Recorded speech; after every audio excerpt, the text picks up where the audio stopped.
Salve, salve, torcedor tricolor, seja muito bem-vindo a mais um Análise Avante, meu tricolor. Hoje vamos falar aí de mais um empate do São Paulo, mais um jogo sem vencer fora de casa, né? 1-1 com o Atlético Paranaense lá na Arena do Furacão. E o São Paulo, mais uma vez, não fez aquele jogo para encher os olhos, né?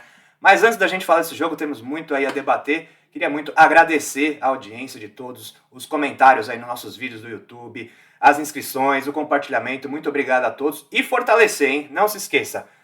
Já se inscreveu aqui no canal? Não, ainda não? Vai lá, se inscreve no nosso canal, ative as notificações, já deixa o seu like aí também, antes de mais nada, não custa nada, é para fortalecer aqui o Avante Meu Tricolor, beleza? Então, não esqueça de fazer tudo isso, que é mais compartilhar com os amigos, muito importante. Compartilha aquele amigo São Paulino, aquela família São Paulina, coletividade, manda esse vídeo da análise para eles, fala aí do Avante Meu Tricolor, esse projeto que está nascendo aí, estourando, e vamos que vamos. Beleza, galera? Vamos falar então do jogo do São Paulo aí, 1-1 com o Atlético Paranaense. Dorival Júnior mais uma vez deu uma coletiva bastante ensaboada aí, vamos dizer assim, se esquivando das principais perguntas, dos temas. O Dorival, ele mudou muito o time, né, depois daquela vergonha contra o Palmeiras, ele mexeu praticamente no time inteiro, a defesa ali ele mudou totalmente, praticamente, né, jogou o goleiro Rafael, Natan, Diego Costa, Alan Franco e o Wellington, manteve os dois volantes ali, Pablo Maia e Alisson, né? Luciano como camisa 10 mesmo, o armador do time. Aquele velho meio campo, né? Aquele que deu certo contra o Flamengo. Rato de um lado pela direita, Nestor pela esquerda e o Herisson hoje, finalmente, uma chance maior, né? Pro Herisson, né, seu Dorival? Que treinou bastante com ele só pôs hoje para jogar o Herisson ali de centroavante fixo. E alguns problemas foram notados mais uma vez, né? Mais uma vez se fala do esquema tático, que o Dorival Júnior não muda, né? Parece que é sempre esse mesmo, não tem muitas variações. Hoje, por exemplo, jogo muito abaixo do Natan, aliás, não é de hoje, né? O Natan ele não vem correspondendo quando joga com a camisa do São Paulo, né? Ele sofreu muito ali com o Canóbio, pela direita, né? O Diego Costa hoje muito abaixo também, infelizmente, sofreu também com o Canóbio. O gol foi falha dele, né? A cabeçada do Pablo, ele chegou atrasado. Depois ele teve mais um lance com o próprio Canóbio, que ele se enrolou todo, perdeu a bola pro Canóbio, o Canóbio saiu na cara do Rafael e o Rafael acabou fazendo boa defesa ali, né? Então, se o Dorival tava achando que a defesa ali, ele falou depois do jogo também, não, todos os jogadores corresponderam, né? Corresponderam àquilo que eu tava. Assim, não foi um dos jogos dos mais perfeitos, viu, Dorival? Eu acho que você tá muito, novamente, passando a mão na cabeça de todo mundo, dando aquela baixada ali no clima. Foi perguntado também, se essa vitória, o jejum de vitórias, né, fora de casa incomoda. O São Paulo hoje atingiu a marca histórica.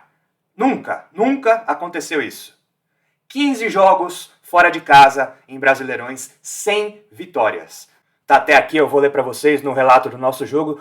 8 derrotas e 7 empates, né, nessa edição do torneio nacional. E com isso passou a terrível marca que vinha de antes de 14 jogos sem vitória fora de casa, né? Agora são 15 vitórias, então isso não ocorria desde quando, vamos ver aqui? Isso aconteceu entre 1978 e 1981, entre esses brasileirões aí. O São Paulo teve uma sequência de 14 jogos sem vencer.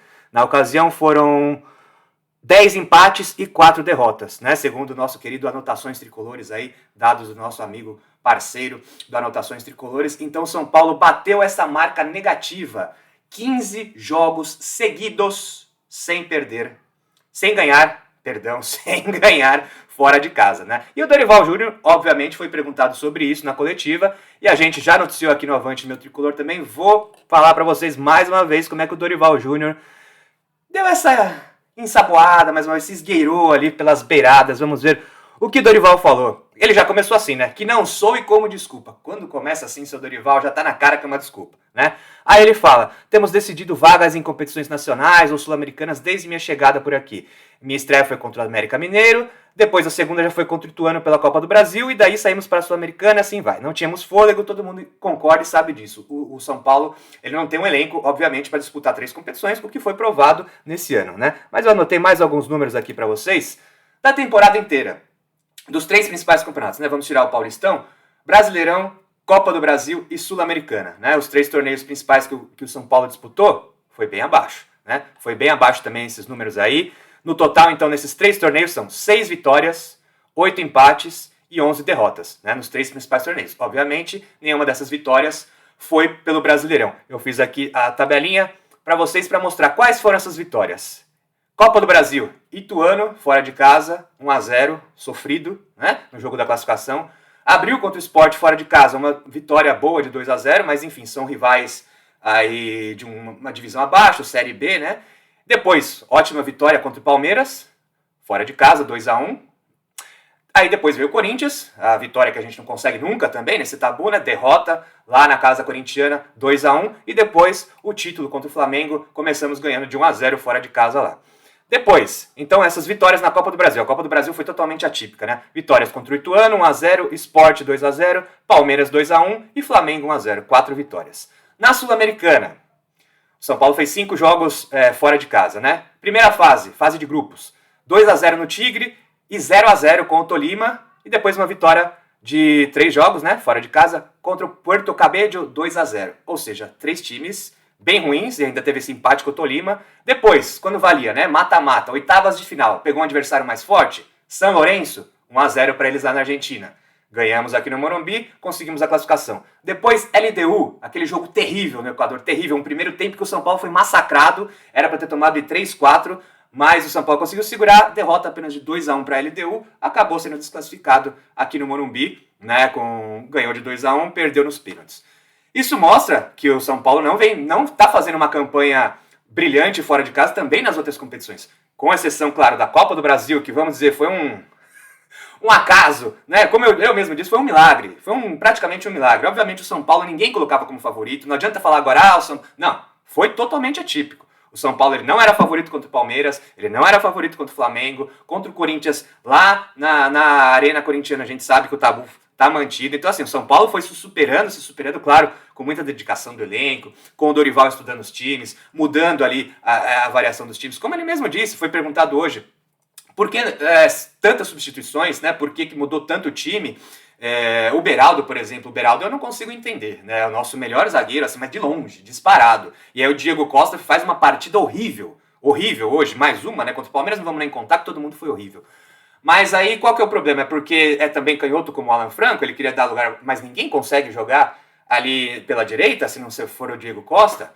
E como já trouxe aqui a informação a semana inteira, o Rafael Emiliano, nosso companheiro aqui de Avante Meu Tricolor, o Dorival vinha treinando com 3 zagueiros, né? Vinha treinando com o Arboleda nem foi relacionado, o Ferrarese hoje entrou, uma grande notícia, né? Mas então não dava para jogar com Beraldo, Diego Costa e Alan Franco, porque o Natan, o que ele sofreu com o Canóbio hoje foi uma enormidade, né? O Natan não tem condição mais, infelizmente, de vestir a camisa do São Paulo.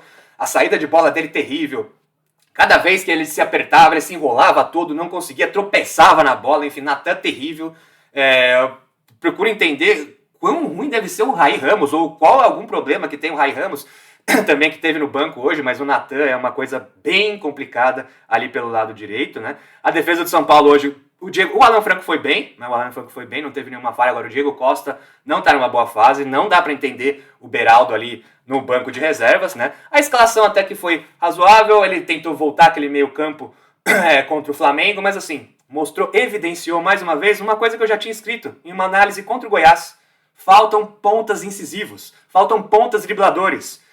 Aqueles caras que rabiscam, que quebra a defesa do adversário, não é? Então o São Paulo não tem. É o Wellington Rato, que a gente sabe que é o estilo, não é driblador, e o Nestor tão menos, né? O Nestor ele começou como volante, foi ali pro meio e tá se achando ali. O Nestor fez uma partida ok, razoável, fez algumas boas jogadas com o Wellington, principalmente. O Wellington também fez uma partida ok pela esquerda, mas não é aquele ponto que vai para cima. Por que ele não coloca, às vezes, ele gosta tanto do David, né? Insistiu o David como 9, já vimos que também não dá certo, né? Põe o David numa ponta, né? Não pode jogar com 3 zagueiros, abre um ala pela direita mais incisivo, né? A gente sabe que o São Paulo não tem esses pontas, né? Mas tem que se tentar alguma coisa, né? O Rames, mais uma vez, ficou no banco, o Luciano fez as vezes dele ali, mas eu particularmente não gosto do Luciano nessa posição. Particularmente, na verdade, eu não gosto mais do Luciano no São Paulo. A verdade é essa, eu acho que já deu tudo que tinha que dar. Hoje mais um cartão amarelo, né? Sempre aquela reclamação de sempre.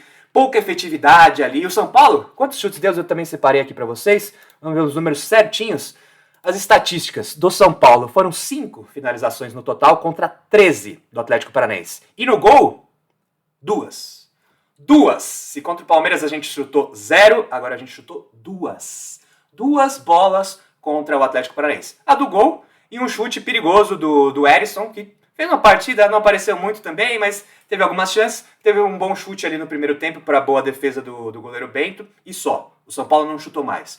Então assim, o São Paulo ele não ataca pelas pontas sem ser uma jogada de cruzamento, ou de uma tabela, ou de uma aproximação. Não tem um jogador que vai pro 1 contra 1, né?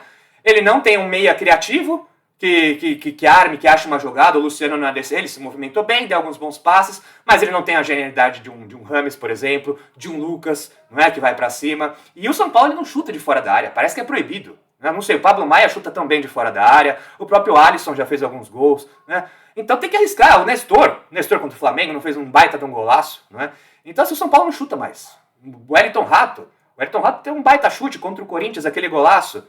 E parece que o São Paulo não quer atacar. Qual que é o problema do São Paulo? A gente não consegue entender, né? Então chegando aqui a mais um final deste vídeo em que o Dorival Júnior mais uma vez se esgueirou ali na coletiva, foi perguntado sobre as mudanças no time, falou que todos é um grupo, que os 11 que ele escolheu hoje ele achou que eram os melhores para começar o jogo. Algumas mudanças não consegui entender, foi perguntado na coletiva, ele não quis explicar. Falou que não é um incômodo, essa sequência terrível, histórica já, não é, na verdade, a maior sequência negativa de derrotas seguidas do São Paulo na história de todos os campeonatos brasileiros. Claro que ele tem que tirar essa pressão, ele falou que incomoda sim, mas não vai ficar obcecado por essa vitória, então se não vier essa vitória ainda neste Brasileirão, paciência, a gente pode entrar aí em mais uma marca histórica de ser o único time que não foi rebaixado a não vencer fora de casa, né? O São Paulo está com esse problema. E como eu mostrei aqui nos números, tirando a Copa do Brasil, que foi ali o milagre da Copa do Brasil, o São Paulo não vem fazendo bons jogos. O Dorival falou, não, muitos jogos no Brasileirão, teve jogos péssimos. Ele falou que a gente foi bem fora de casa, por detalhe. A maioria foi muito ruim. O São Paulo, mesmo em casa, nesse Brasileirão, não fez jogos espetaculares também, alguns jogos bons, outros mais abaixo. Fora de casa, um ou outro jogo razoável. Vamos ver aqui no Brasileirão, passando a lista. Rapidinho, Botafogo derrota fora de casa na estreia 2-1, Curitiba 1-1, lá, segunda rodada fora de casa, né? Jogo muito ruim do São Paulo, depois empate com o Fortaleza, empate com o Corinthians, derrota para o Grêmio, derrota para o Cruzeiro, gol contra do Rafinha, né? Empate com o Bragantino, Cuiabá, derrota de 2-1, péssimo jogo também do São Paulo, empate com o Flamengo, derrota para o América Mineiro, praticamente rebaixado, lembrando que o Coritiba também é um dos piores times do campeonato. Derrota para o Internacional antes da final da Copa do Brasil, 2-1 num jogo péssimo fora de casa, sem criação. Depois, 0-0 com o Vasco. Derrota para o Goiás, 2-0, uma atuação pífia do São Paulo. O vexame contra o Palmeiras, 5-0. E agora esse empate 1-1. Então assim, eu queria ver nesta lista de jogos quais que o São Paulo, segundo o Dorival, fez bons jogos, que não ganhou por detalhe. Claro, teve alguns empates, poderia sim ter ganhado no detalhe, mas assim, nenhum grande merecimento do São Paulo. Então fica esse tabu mantido, continua essa assassina do São Paulo de não vencer fora de casa no Brasileirão 2023. Pode atingir mais essa marca aí se acabar o Brasileirão sem vencer nenhuma joga. Já é a pior campanha do São Paulo fora de casa em Brasileirões. E vamos indo, vamos vendo. Agora o São Paulo pega o Cruzeiro no Morumbi. Morumbi, pelo menos, acho que a gente ganha, não é? Mas o São Paulo, tá claro que precisa de muitos reforços, né? Evidenciou mais uma vez a falta de pontas. No meio, você tem a ausência agora do Lucas, machucado, né? Deve ser de um mês mais ou menos a recuperação. O Rames é uma opção, o Dorival parece ainda entender que para jogos, às vezes fora de casa ou com mais intensidade, não vai usar o Rames a todo momento, mas o Luciano também não fez uma diferença, nada demais, né? Assim como o Nestor, assim como o Wellington Rato. No ataque, claro que eles compõem muito bem, o Wellington Rato marca muito bem, o Nestor também, o Alisson ótimo. Mas e aí? E o ataque? E o principal? Não é? E o chutar no gol? Acho que tem que treinar um pouquinho disso, acho que tem que dar mais liberdade, eu não sei o que acontece ali, mas enfim, o São Paulo não consegue atacar. Dois jogos fora de casa, 2 chutes no gol.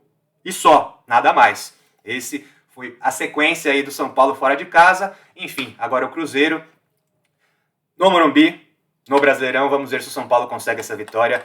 E vamos encerrando por aqui, sem antes agradecer a imensa audiência que estamos tendo, os bons retornos aí. Demais, só temos a agradecer. Então, galera, quer continuar ajudando o Avante Meu Tricolor a crescer? Se inscreva aqui no nosso canal, ative o sininho aí para receber as notificações, tá certo? Dê o seu like, compartilha com a rapaziada, comenta aí embaixo, comenta o que você achou desse jogo do São Paulo, foi ruim, não foi? Comenta nossos vídeos aí, pergunta o que você quer saber sobre o São Paulo que a gente vai responder, tá certo? Em outras ocasiões aí pra você, em outros vídeos, em todos os lugares. E também não deixe de apoiar o nosso projeto, faça o Pix que tá aparecendo aqui pra vocês, pra gente continuar crescendo cada vez mais, produzindo cada vez coisas com mais qualidade para você, torcedor tricolor. Ajude aí o nosso projeto, que muito em breve vai estar cada vez maior e melhor. Tá certo? Agradecendo então, muito obrigado aí, pessoal, pela audiência, pelo carinho, pela companhia. E vamos agora até o próximo aí, jogo do São Paulo e Cruzeiro, na próxima quinta-feira, dia 2, vai ter mais análise aqui, vai ter a terceira edição, né, desse análise Avante Meu Tricolor. Enquanto isso, claro, você já sabe, quer ficar muito bem informado, meu amigo? É todo dia aqui, no Avante Meu Tricolor. Plantão, praticamente aí diário, ou quando tiver notícia, às vezes mais, às vezes menos, sempre que tiver bomba, informação do São Paulo, você vê aqui, hein? Você vê aqui no Plantão Avante Meu Tricolor, aqui no nosso canal do YouTube, também lá no nosso site. Não se esqueça de acessar o nosso site, dê cliques pra gente, acesse aqui o nosso site, também tá aparecendo aqui o endereço. Logo mais vai ter um site maravilhoso para vocês, por enquanto estamos aí na versão do blog. Mas é isso, rapaziada. Muito obrigado por hoje. Vamos que vamos. Avante, meu tricolor!